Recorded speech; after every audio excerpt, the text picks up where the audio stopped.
Vous optez pour des pavés Marlux, un choix parfait, surtout si vous respectez nos règles de pose. Commandez toujours un surplus de 5% pour compenser les pertes de coupe. Faites-vous livrer tous les pavés de votre commande en une seule fois afin d'éviter des différences de teinte. Vérifiez les marchandises lors de la livraison. Conservez l'étiquette avec le numéro de production sur l'emballage. En cas de problème ultérieur, ce numéro facilitera la communication.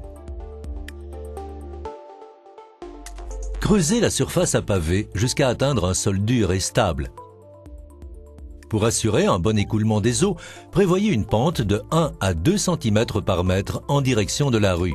Si vous avez dû creuser plus que nécessaire pour l'assise, comblez l'espace supplémentaire avec du gravier concassé. Vibrez le gravier concassé à l'aide d'une plaque vibrante et compactez la couche au minimum tous les 20 cm d'épaisseur. Veillez à bien maintenir la pente de 1 à 2 cm.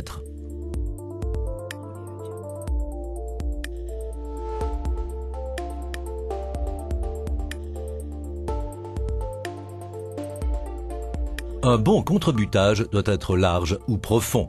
Déterminez la distance entre les deux contrebutages de votre allée en mesurant par exemple 10 pavés juxtaposés sur une surface plane et en transposant cette dimension sur la largeur à poser.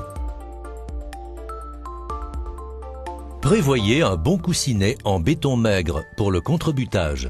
Étalez sur le concassé une couche de sable stabilisée d'environ 10 cm en prévoyant une surcouche de 15%. Répartissez-la uniformément sur la surface et tassez-la à l'aide de la plaque vibrante. La surface supérieure de la fondation doit être au niveau de la corde, moins l'épaisseur du pavé. Assurez-vous de maintenir la pente de 1 à 2 cm. La fondation est ensuite égalisée au bon niveau. Maintenant, étendez une couche de pose qui vous permet d'éliminer les éventuelles petites différences d'épaisseur entre les pavés. Elle a la même composition que le lit de stabilisé, mais est étalée en vrac et lissée avec une longue règle. Pour obtenir de belles nuances de couleurs, prenez les pavés verticalement hors des palettes et mélangez des pavés de minimum 3 palettes. Partez de la maison vers la rue.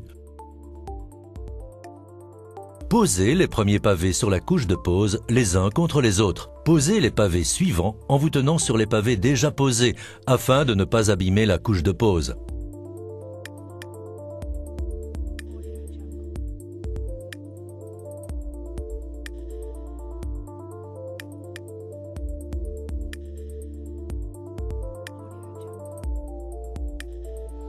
Les pavés peuvent être recoupés avec une scie diamantée ou une meuleuse d'angle.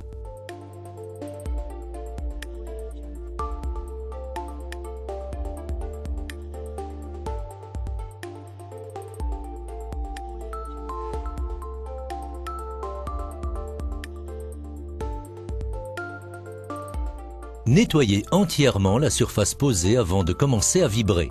Nettoyez soigneusement la plaque vibrante et placez une semelle en caoutchouc. Il est préférable d'ensabler les pavés plats sans écarteur avant de les vibrer.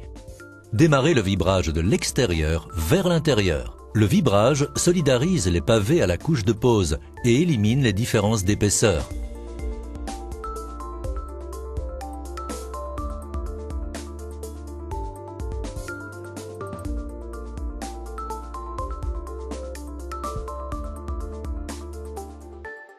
Après le vibrage, étendez du sable fin blanc et faites-le rentrer dans les joints.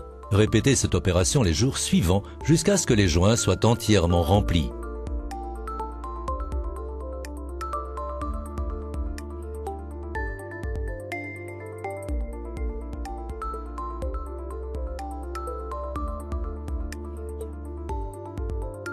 Nous vous souhaitons de profiter pleinement de votre nouvelle allée durant de nombreuses années.